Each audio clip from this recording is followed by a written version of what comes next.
Salut tout le monde! Vous vous souvenez de notre dernière vidéo? On avait réussi à créer une web app complète connectée à une base de données. Le tout grâce à la puissance de Google Firebase. Mais il y a un problème.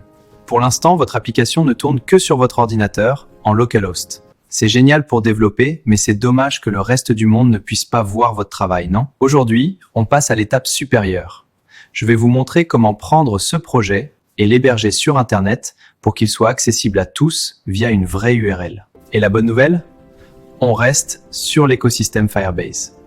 Ce qui veut dire que c'est sécurisé, ultra rapide et surtout, on va pouvoir le faire de manière totalement gratuite et illimitée. Prêt à mettre votre site en ligne? Alors, c'est parti!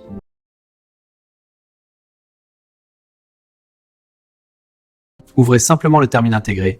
La première étape, si vous installez les outils de FireDoc Machine, tapez simplement cette commande. npm install-g firebase-tools. Pour ceux qui sont sur Mac, rajoutez simplement le mot sudo tout au début de la commande et entrez votre mot de passe. Laissez l'installation se terminer tranquillement.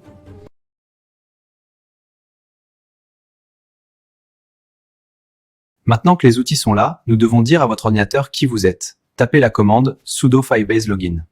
Une fenêtre de navigateur va s'ouvrir. Sélectionnez compte Google avec lequel vous avez créé votre base de données la dernière fois. Acceptez les autorisations.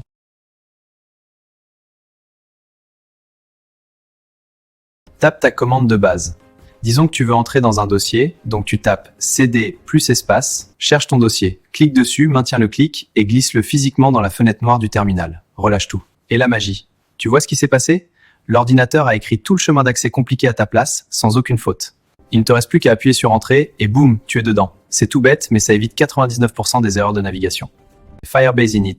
Ici, ne vous pressez pas. Utilisez les flèches de votre clavier pour descendre jusqu'à l'option Hosting. Appuyez sur la barre Espace pour sélectionner le rond. Puis appuyez sur Entrée. On vous demande quel projet utiliser. Choisissez Use an existing project et sélectionnez dans la vidéo précédente. Attention ici, c'est l'étape la plus importante pour que votre site s'affiche correctement. Firebase nous demande « Quel est votre dossier public ?» C'est le dossier où se trouve votre index HTML et vos images. Par défaut, Firebase suggère « Public ». Prenez votre fichier index.html, vos fichiers CSS et vos scripts et glissez-les à l'intérieur de ce dossier public.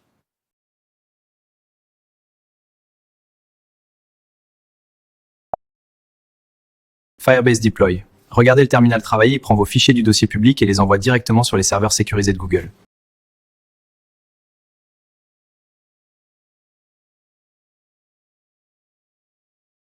Et c'est gagné. Deploy complete. Le terminal vous donne une URL juste ici. Votre application est en ligne. Elle est sécurisée, rapide et accessible par le monde entier. Félicitations.